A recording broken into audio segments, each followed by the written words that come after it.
No music. I just wanted to show this.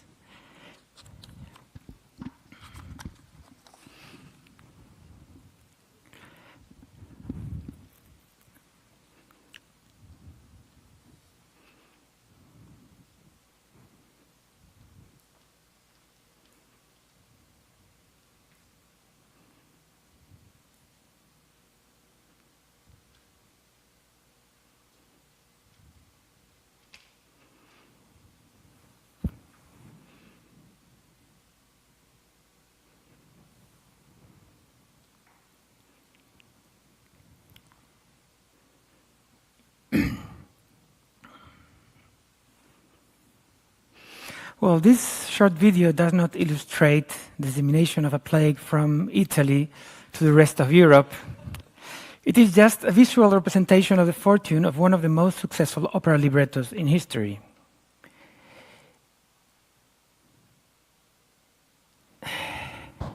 Pietro Metastasio wrote his opera prima, di Donna Abbandonata, to be set to music by Domenico Sarro in Naples in 1724, to become rapidly a popular libretto. Albinoni made a new musical version for Venice on the same year, and the next 2 years witnesses new settings in Reggio and Rome by Porpora and Vinci, respectively. The success of Metastasio's first libretto increased in the following decades. Until the 1820s, it was set to music by around 70 composers, some of them, such as Giomelli or Galuppi, more than once. These 70 musical renderings were premiered in some 30 cities. All in all, in the century after the premiere, there were about 170 productions of these 70 settings of Metastasio's Di Donna Abbandonata in some 60 cities in Europe and beyond, as Di Donna was the first opera to be performed in Havana, Cuba, and also in Brazil, in the cities of Bahia and Cuiabá. Based on the data compiled in the database Corago at the University of Bologna, I present this chart which compares the number of Italian operas performed between 1700 and 1840, represented by the blue bars, with those based on Metastasian librettos, which are represented with red bars. The growth of blue bars illustrate the increasing popularity of Italian opera in general during this century, as well as the disturbing impact of Neapolitan wars. You can see that in the 1810s and 1820s there's a significant decrease of opera in general. It also puts in context the leading role of Metastasio in the central decades of the century, to the point, and the green surface is represented percentage, that in the 1750s, his librettos represent above 30% of all the Italian operas performed in general, showing a gentle decline in the following decades. This chart presents, based on the data provided by New Grove, gives a more granular perspective of Metastasio's flourishing. Already in the 1730s, there was 1 year with more than 25 new settings, while the average between 1740 and 1770 was well above 50 new settings per year. Interestingly, this chart shows that the decline of Metastasio's appeal to opera composers was not gradual, but suffered a dramatic fall in the 1790s, only to experiment a modest recovery in the 1820s. I wouldn't say that the French Revolution was the reason for this crisis, for the crisis of this model of opera that dominated Europe for more than half of a century, but the synchrony of both circumstances cannot be just a coincidence. If we take as an example Mozart's La Clemenza di Tito, commissioned for the coronation of Leopold II as King of Bohemia in 1791, it could well be that the final settings of Metastasio's librettos were some sort of attempt from European monarchies to get back to a world order that was already collapsing.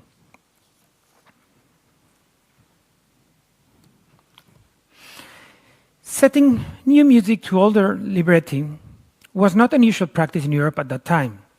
For example, Handel's Scherzo was composed in 1738 to a libretto originally written by Niccolò Minato for Cavalli 80 years earlier. A few libretti by Apostolo Zeno enjoyed more than a dozen of different musical settings, including Lucio Vero, which had up to 30 different versions.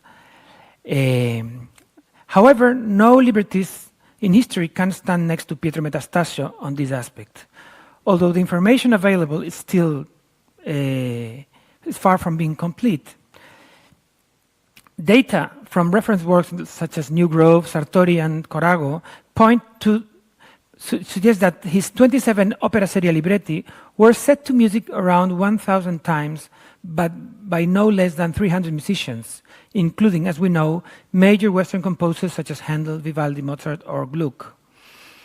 Within this large corpus, a handful of his libretti were extremely popular, enjoying well above 50 different versions. Artaserse had 85. Didone Abbandonata, Alessandro nelle Indie, De Monfonte, and Adriano in Syria around 70. L'Olimpiade and Demetrio more than 50, and Tito, Ezio, and Antigono more than 40.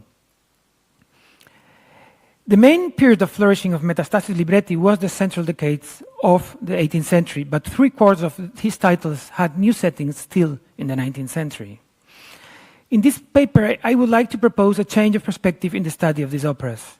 Instead of looking at the fabric of a single work or the craftsmanship of some beautiful arias by major composers, my aim is to approach the big picture, having a look to Metastasio flourishing from the point of view of a bird, or more adequately to our times, of a drone, to see what we can learn.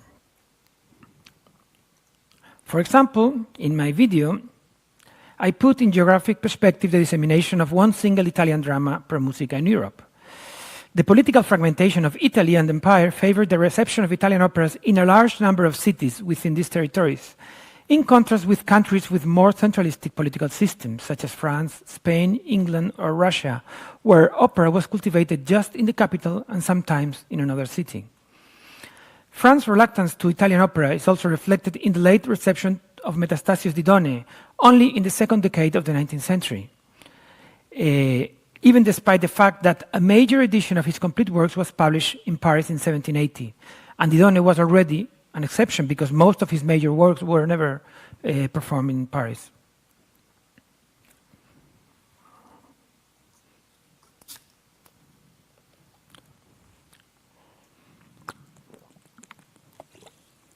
The following chart provides a different perspective.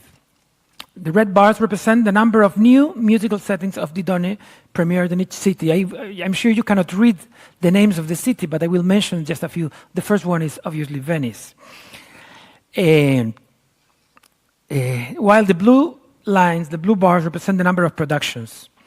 And the chart is beautifully divided into two symmetric halves. There were a group of cities where operas were premiered, so they commissioned new operas, and the other group was just cities that received operas premiered elsewhere. Not surprisingly, by far, Venice was the city presenting more new settings of the opera, as well as the place where more productions were performed in total. Rome follows, but interestingly, all the 5 productions there were premieres, so they never made a revival of any opera, of any version of Didone. Naples, Florence, and Milano stand ahead Rome in the number of productions, many of which were revivals of older works. And the right half represents the cities that never premiered any version of Didone, but just received works composed by in other places.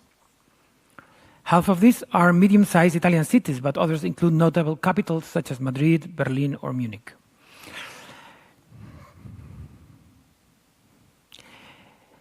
Yes, Metastasio librettos were used for hundreds of new settings and productions in a number of cities in Europe and beyond. However, we know that the recurrence to well-known librettos did not imply that their integrity was fully respected. In many ways, opera impresarios and theater managers were not very different from today's superintendents.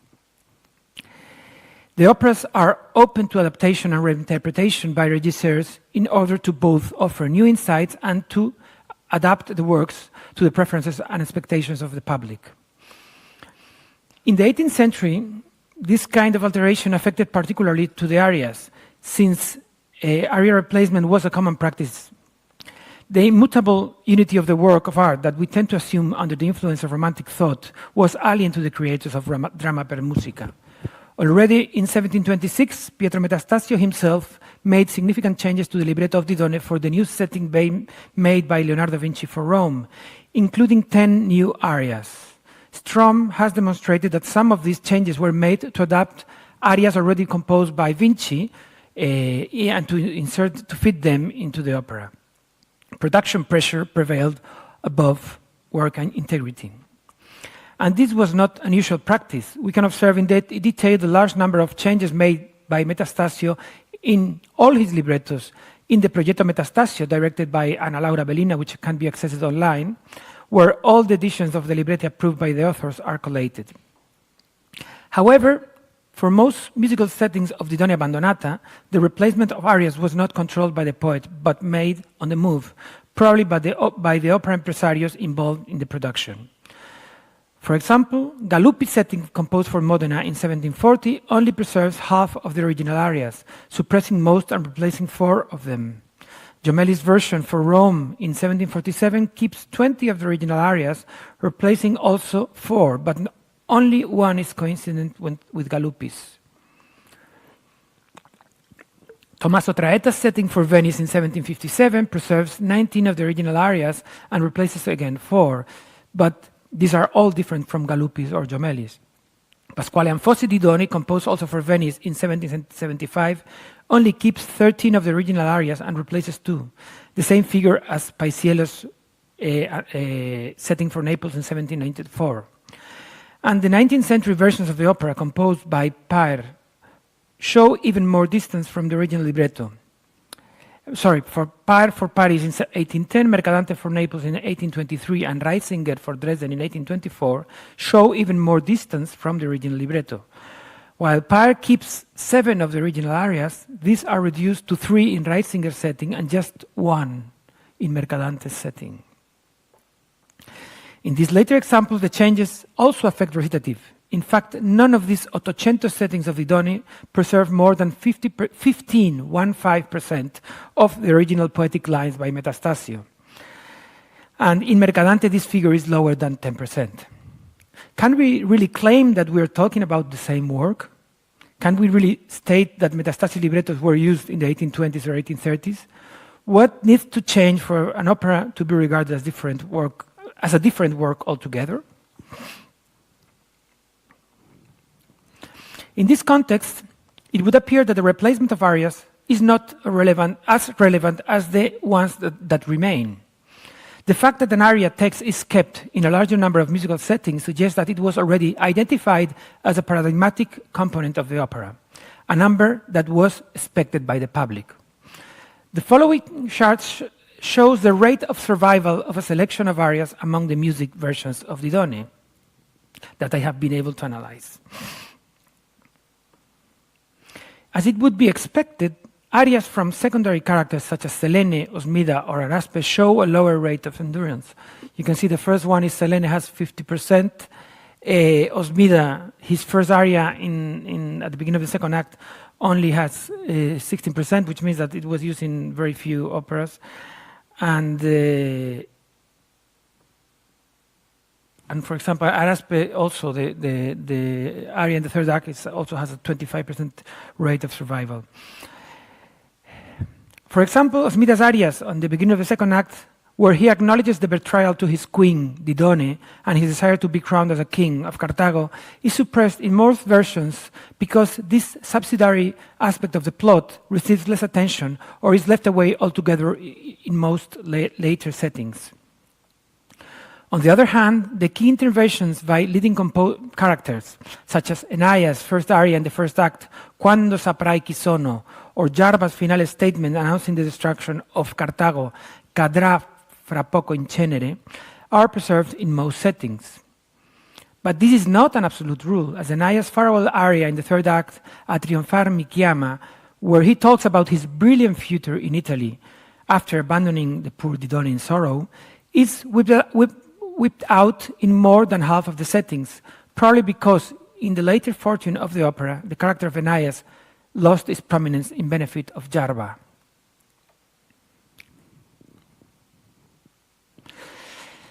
Son Regina e Sono Amante is the first aria of the title role of the opera, sung by Didone at the end of the fifth scene of the first act, before she knows that Aeneas has already decided to leave her.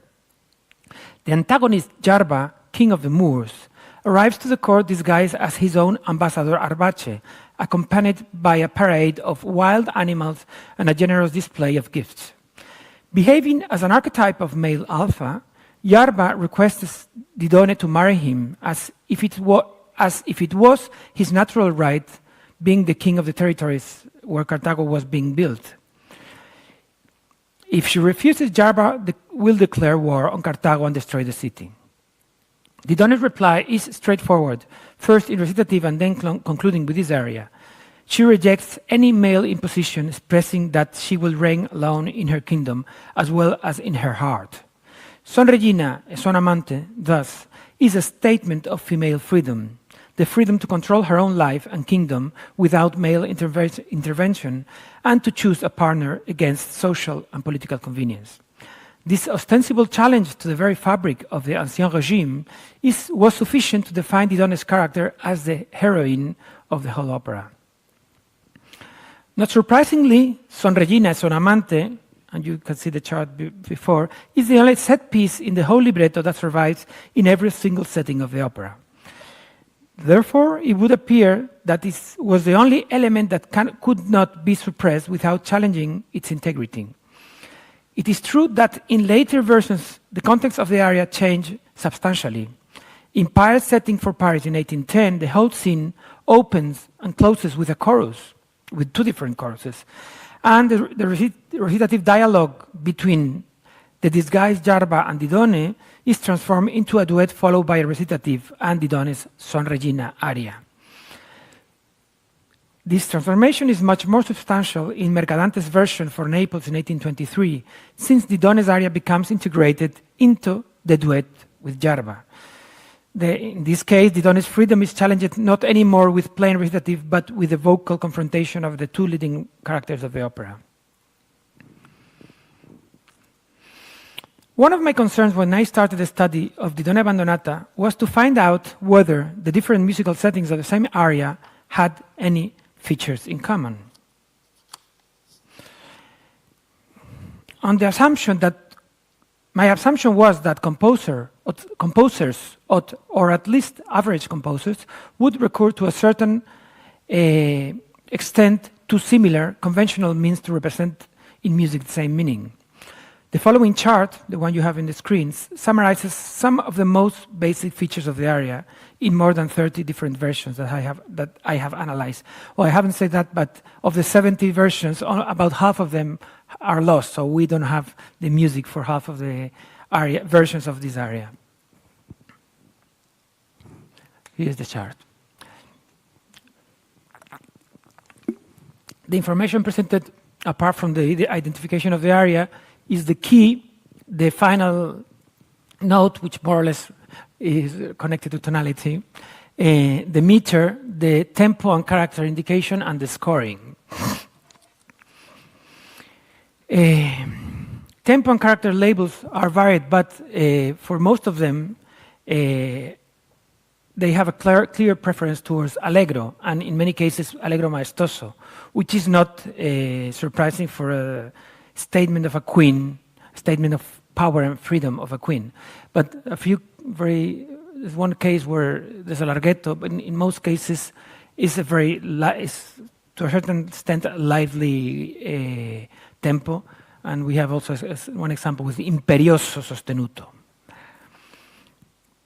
The most outstanding feature is the pervasiveness of common time, which is used in more than 80% of the versions. You can see that in the sixth column. A percentage which is higher than the average for arias of the same opera that I have also compared.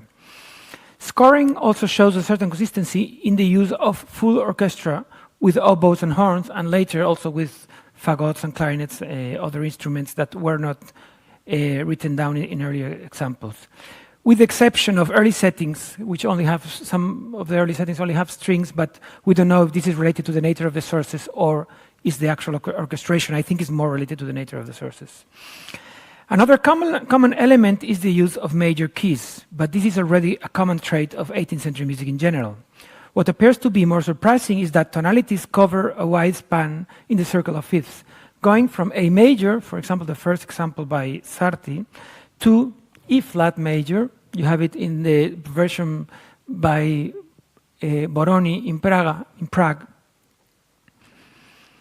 Although tonalities in the sharp side dominate before the mid-1760s, while flat tonalities, particularly B flat major, prevail afterwards.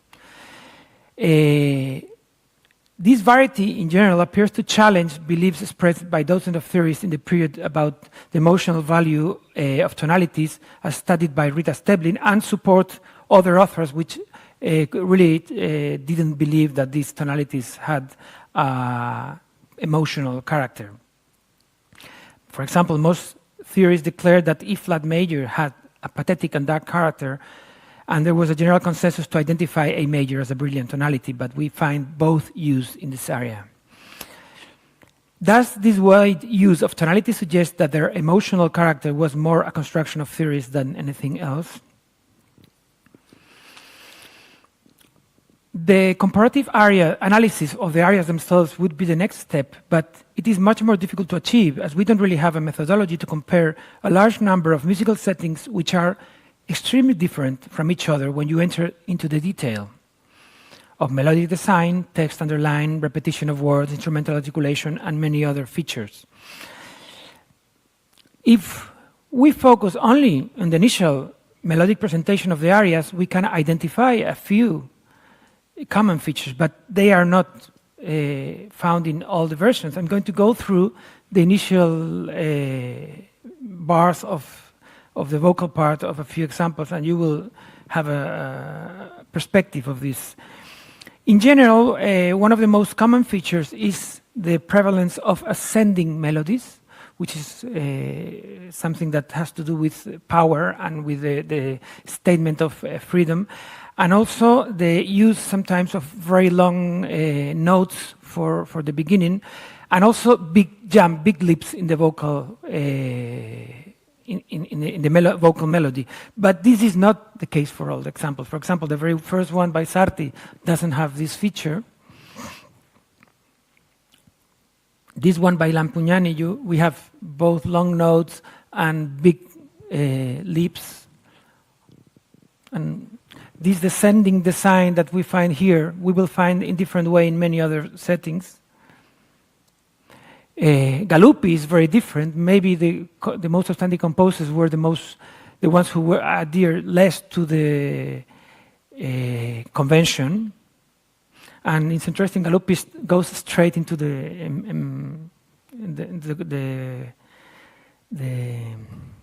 virtuoso writing. Bernasconi starts again with leaps, and this same melody, I think we find later very similar in, I think it's in Paisiello, but I don't remember for sure. This is the only one, to my knowledge, that has been recorded by Hasse, and is one of the two which is written, well, one of the four which is written in 3/8 or 6/8 meter. So one of the one which is different from the trend of using common time. Again, ascending melody and big leaps. In Pérez, Traeta is less conventional. Sorry for this one. It didn't copy properly. Piccini starts with big leaps.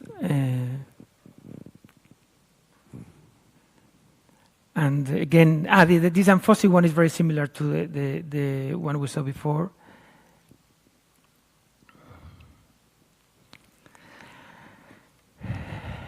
To undertake this type of analysis properly, we would greatly benefit from the use of computerized technology that could identify and correlate a wide variety of musical patterns, such as preference for large or small intervals, ascending or descending lines, instrumental articulation, harmonic tempo, the use of embellishment, or virtuoso passages.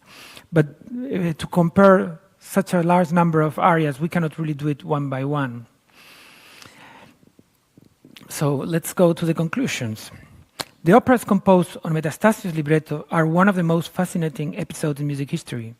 There is no other example of a single figure dominating the opera world for such a long period of time and wide geographic span. Paradoxically, with very few exceptions, operas based on his librettos are virtually ignored in opera theaters around the world or by recording companies, while most of his scores are not available in modern editions, which is an extra problem to study them. Beyond the interest that the operas themselves can have for scholars or music lovers, I think that Metastasio offers a unique window of opportunity to grasp conventions in Italian 18th century opera. This preliminary exploration of the surviving settings of the Donna Abbandonata gives an interesting picture of the changing conventions in opera between 1720s and 1820s, both in terms of dramaturgy and music.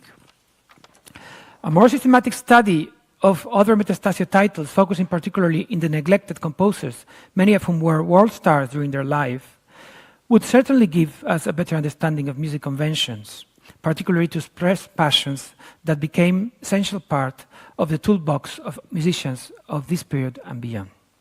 Thank you very much.